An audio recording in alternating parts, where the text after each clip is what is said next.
جو آج کا پریس کانفرنس ہے اس کا جو مین فوکس ہے وہ ہے ہیری ریچر کا ایک آرٹیکل جو پچھلے کچھ دنوں میں آپ سب نے دیکھا اور سب نے پڑھا، اور وہ آرٹیکل جو ہے وہ مسلم دنیا میں جو زائنسٹ سٹیٹ ہے، مطلب اگر اس کے میں اگر لفظ آسان کر دوں تو مسلم دنیا میں اسرائیل کا جو اثر رسوخ ہے یا ان کی انٹرونشن ہے اس کو کس طرح بہتر بنایا جا سکتا ہے۔ اگر میں اس کو تھوڑا سا اور واضح کر دوں تو اس میں اسرائیل کا جو زور ہے اس کو آگے اور بہتری کی طرف کون چلا سکتا ہے، کون ان کے دنیا میں ان کے ایلائز ہو سکتے ہیں، کون ان کے ایجنڈے کو سپورٹ کر سکتا ہے۔ اور اس میں سر فہرست جو نام آیا وہ کوئی ہمارے لیے کوئی نئی چیز نہیں تھی۔ جو سر فہرست اس میں نام آیا اس آرٹیکل میں، ہیری ریچر کی طرف سے جو آرٹیکل لکھا گیا، وہ عمران خان صاحب کا نام تھا، وہ ان کی جماعت کا نام تھا۔ اور وہ آرٹیکل کیا کہتا ہے کہ اگر اس ریجن میں، اگر اس علاقے میں اسرائیل کی کوئی جو بہتر نمائندگی کر سکتا ہے یا ان کو بہتر ریپرزینٹ کر سکتا ہے تو وہ عمران خان اور ان کی جماعت ہے۔ اور یہ جو ان کی جماعت ہے اور خاص طور پہ عمران خان صاحب خود یہ ریپرزنٹیشن پہلے بھی کرتے رہے، ان کے بچے جو ہیں ان کے پاس بڑے ہو رہے ہیں۔ عمران خان صاحب نے خود، اگر ہم تھوڑا سا پیچھے جائیں تو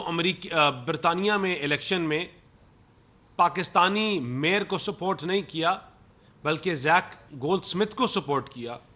جو اس زائنسٹ سٹیٹ کا یا اس زائنسٹ مائنڈ سیٹ کی وہ فیملی ہیڈ سمجھی جاتی ہے۔ لیکن اس کا جو امپورٹنس اور سگنیفیکنس ہے وہ پاکستان میں اس لیے ہے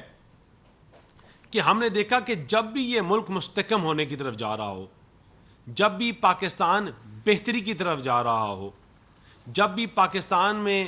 سٹیبلٹی آ رہی ہو، تو کوئی نہ کوئی طریقے کے ساتھ ہمارے ملک کو کمزور کیا جاتا ہے۔ اور اس آرٹیکل کی کڑیاں ملتی ہیں آپ کے ان لابیسٹ فرمز کے ساتھ جو امریکہ میں ہائر کی گئی انڈیا سے، وہ اس لیے کہ پاکستان کو کمزور کیا جائے، پاکستان کے خلاف، ہمارے ملک کے خلاف آرٹیکلز لکھے جائیں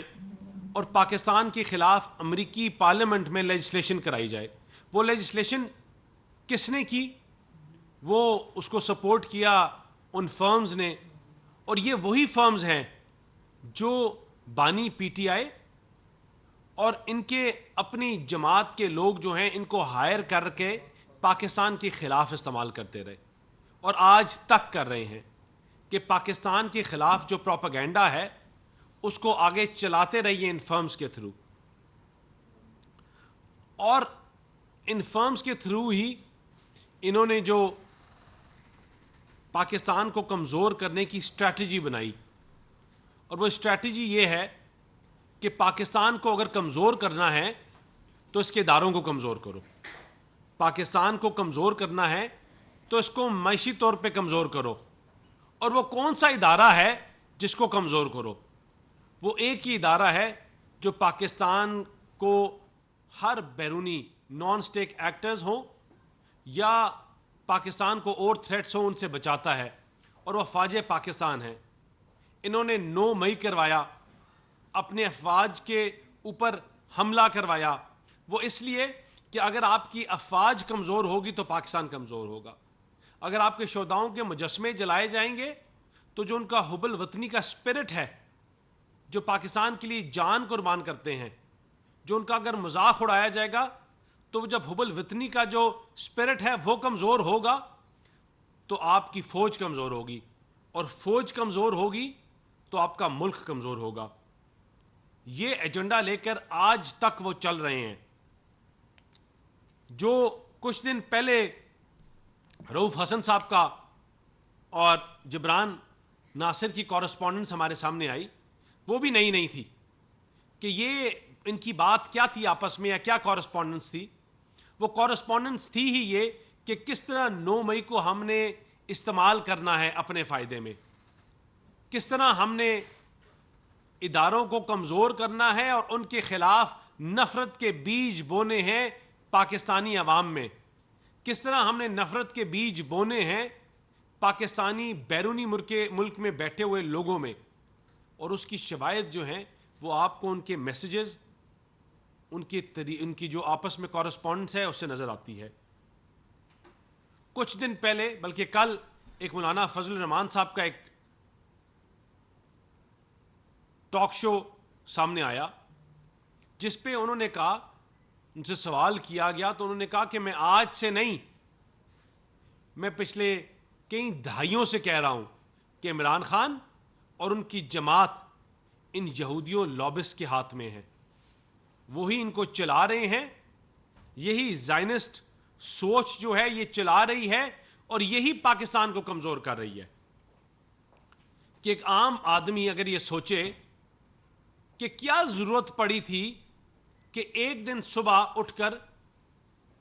ایک سٹیٹمنٹ آئی کہ پی آئی اے کے جو میجورٹی آپ کے پائلٹس ہیں ان کے لائسنسز جو ہیں وہ ٹھیک نہیں ہیں اور آپ کی انٹرنیشنل ایئر لائنز کو وران بس بنا دی گئی. کسی کے کہنے پہ تو وہ سٹیٹمنٹ دی گئی تھی, کسی کے کہنے پہ تو 9 مئی کروایا گیا تھا, کسی کے کہنے پر تو پاکستان کو بار بار کمزور کرنے کی بات کی جاتی ہے, کسی کے کہنے پر تو یہ کہا جاتا ہے کہ ہم افغانستان سے جو ہمارے ملک کے اگر جھنڈے جلائے تو پاکستان کے جھنڈے جلائے, ہم پھر بھی بیٹھ کے ان سے نیگوشیٹ کریں گے بے شک حکومت اور وفاق نہ چاہے. کسی کے کہنے پر تو یہ باتیں کی جاتی ہیں, اور وہ کس کے کہنے پہ کی جاتی ہیں کہ آج سے 20 سال پہلے یہ حکیم سعید نے اپنی کتاب میں لکھا, انہوں نے کہا کہ وہ کس کے کہنے پہ ہی ہوئیں گی یہ تمام چیزیں جو آج ہم ہوتے ہوئے دیکھ رہے ہیں. انہوں نے کہا وہ ایک شخص ہے جس کو چوز کر لیا, اس کا نام ہے عمران خان, اور وہ چاہے کسی شکل میں بھی, کسی روپ میں بھی, کسی جماعت کے تھرو بھی آئے, لیکن وہ آئے گا کیونکہ اس پہ لاکھوں کروڑوں ڈالر لگے ہیں کہ Pakistan as a nuclear state, Pakistan as a nuclear state کسی کو ہضم نہیں ہوتا ان زائنسٹ کو, کیونکہ ہمارے ارد گرد کے ممالک آپ کے سامنے ہیں. فلسطین کا کیا حال ہو گیا, لیبیا لیبنان کا کیا حال ہو گیا, عراق کا کیا حال انہوں نے کر دیا. کہ اگر پاکستان کی سلامتی میں اور پاکستان کی ناکامی میں کے بیچ کی اگر دیوار ہے تو وہ پاکستان کی افواج ہے. اور اس دن سے عمران خان صاحب نے پاکستان کے اداروں کو کمزور کرنے کی کوشش کی. جب اداروں کو کمزور کرنے کی کوشش میں کامیاب نہ ہوئے تو پھر معاشی طریقے سے آپ نے پاکستان کے اوپر حملہ کیا. انہوں نے جو 5th جنریشن وارفیئر, وہ کیسے کیا کہ پاکستان میں پاکستان کو اس نیج پہ لے گیا کہ پاکستان دیوالیہ ہو جائے, کہ ہم رات کو سوتے ہیں تو ڈالر 40 روپے اوپر چڑھا ہوتا ہے, اگلے دن اٹھو تو 60 چڑھا ہوتا ہے, روز 30 40 50 روپے کا روز کی آپ کی فلکچویشن ہوئی تھی. وہ اس لیے ہو رہی تھی کہ پاکستان سے انویسٹر بھاگ جائے, وہ بھاگ جائے. سی پیک جو اس ملک کی بیک بون ہے, سی پیک جس نے اس ملک کو واپس تعمیر اور ترقی کے بعد پاکستان کو واپس ایجنٹ ٹائگر کا سٹیٹس دلوانا ہے, وہ لوگ انویسٹرز بھاگ جائیں. سی پیک میں جو پاور کوریڈورز لگنے ہیں وہ نہ لگیں. اور یہ تمام جو یہ باتیں ہیں یہ میں شواہد کے ساتھ کرتا ہوں اور شواہد کے ساتھ کر رہا ہوں کہ پاکستان کو انٹرنلی اور ایکسٹرنلی کمزور کرنے کے لیے ان یہودی لابیز نے ان کو استعمال کیا. کبھی وہ عمران خان کی شکل میں کیا, کبھی ان کے جماعت کے اور لوگوں کی شکل میں کیا. آج بھی اگر آپ ان کی بات سنیں تو یہ کیا بات کرتے ہیں کہ عمران خان ہے تو پاکستان ہے, عمران خان ہے تو یہ ملک ہے, عمران خان ہے تو یہ پاکستان آگے چلے گا, ورنہ توڑ دو, ورنہ بند کر دو, ورنہ آگ لگا دو, ورنہ سول نافرمانی کر دو. یہ پاکستان کی ہسٹری میں آج تک ایسا نہیں کبھی کسی نے دیکھا.